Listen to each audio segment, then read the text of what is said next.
Digital footprint is a real thing, and sometimes we forget that the things that we say on the internet, smart, dumb, or whatever, can come back and bite us on the booty cheeks. And right now, the biggest creators in the world are dealing with that. Hey, we just got the call. I'm not gonna lie, the owner's been tight at us the past couple days. Nigga woke me up out my sleep. And I know he's not allowed to do that. You can't just pop up somewhere you're leasing. So we're out of here. Now, as much as people want to say, oh, poor AMP, they hating on you because they seeing some young black men get into the munyon, the funyuns, and the onions. First of all, stop meat writing. Second of all, it's not really the case. As successful and amazing as AMP are, let's not act like they're not doing these crazy stunts for the past 2 to 3 summers in homes that they are like either owning or leasing. This is how AMP House looks right now. AMP team thought that it would be a great idea to make a firework war between each other. The war escalated when Davis messed up with Agent's garden, so in revenge, Agent blew up Davis's room. Now the whole house is torn apart. The idea that a track record like this and just general problems that come with housing the most active content creators on the internet wouldn't come with some worries in the real world about leasing houses in the future is just pie in the sky thinking. We've been getting iced out.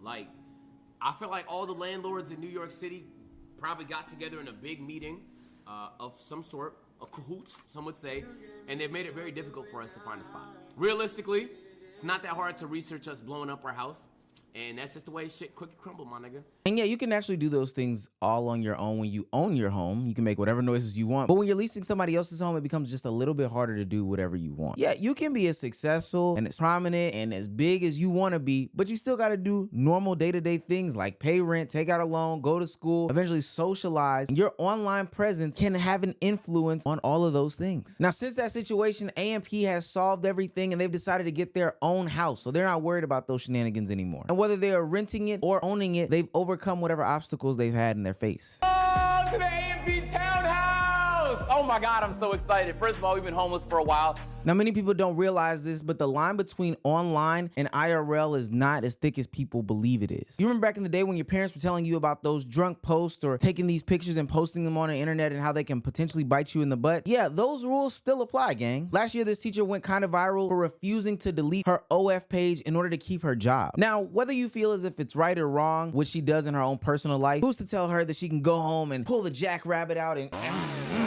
put it on her body on camera and put that on the internet? The reality of the situation, though, is your digital footprint can come back and bite you in the tail, especially because actions have consequences. And to think of these people at your job or at your school aren't going to see your content when algorithms also have some sort of like location-based metrics in it, and these are the people that you're banking on to support you, it's kind of a lofty idea. For me, it's kind of important because I still maintain a 9-to-5 job, and it's going to be important to me because I don't know what happens later in life when I do things that involve me and my face being out there, and people can always trace that back to me being on the internet. Trust me, it's not only going to affect you, but it's also going to affect your siblings as well or other family members that you have. How I got labeled as Kroger Jr. based off of my brother's actions, I'll never know. A common ideology that people have adopted is that people's on-life personas and their in-real-life personas are two different people. Controversial figures like Aiden Ross or Sneeko, people give them some sort of grace or some sort of second chance and ignore a lot of that by saying, oh, well, they're not like that in real life. People are showing less difference between their online and their IRL personalities. But a large reason as to why people watch the IRL streams and support these people is because they want to see the authenticity in these IRL streamers' lives on a day-to-day basis. I swear, bro, especially like Lacey and Ron, these fools be clip farming fucking IRL. They act the same way It's when the actually cameras are off. It's fucking insane, bro. Now, I'm a little split here. I believe a large percentage of content creators has some sort of mask that they put on. But I also do feel like a large percentage of these content creators are just amplified personalities of themselves on the internet. I'd probably say it's like a 50-50 split, to be honest with you. Some of these people aren't who they say they are online, and the other half is just amplifying who they naturally are. Another reason why is to justify the levels of parasocial relationships and idealization of these creators that a lot of these people have in the mainstream media. Sometimes the other parts of IRL and content being closer than you may believe rears its ugly head, especially about the creators that you may know and love. You start to see the hidden truths behind some of these people. This year has been so prominent with the creators' past being dug up and being revealed as different preds or just weird behavior is because for the longest of times, people have been pushing this behavior off as it's just an internet thing. Those Mr. Beast logs are a super perfect example of this, but what really blows my mind is that people are still going on Monkey and Omegle and they're still cursing people out for the content and discussing these super sexual things in front of children. This was like my third date with this kid that I've been like seeing. Okay. We had sex. Okay. Was it good? He said, I'm so sorry. I was like, for what? It's okay. He's like, I promise it gets better. I promise. He's like, it just felt so good. I didn't know what to do. Shut the fuck up. No, I'm not kidding. What? So now what? What are you gonna do? I don't know. Because I had sex without being drunk, and that means emotions are involved in that means I don't know.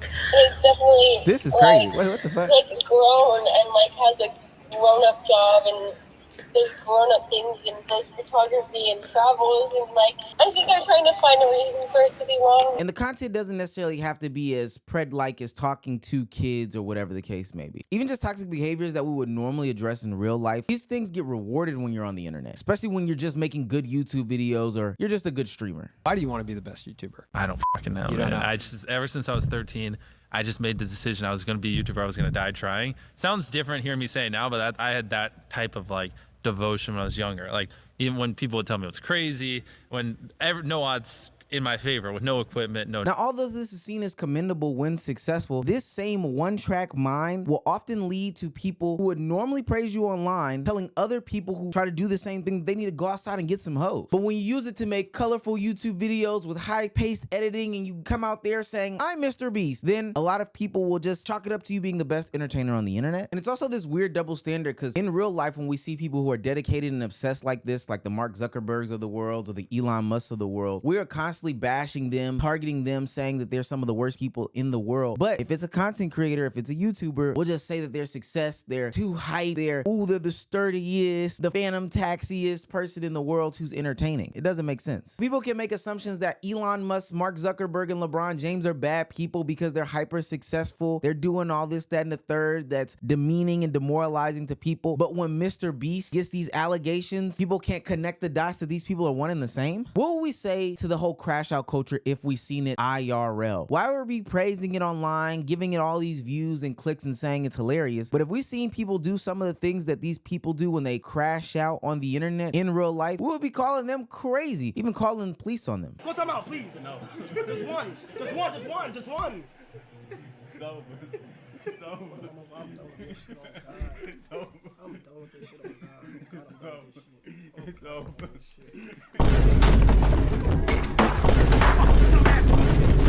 Dumbass fucking game. Get out of here, bro.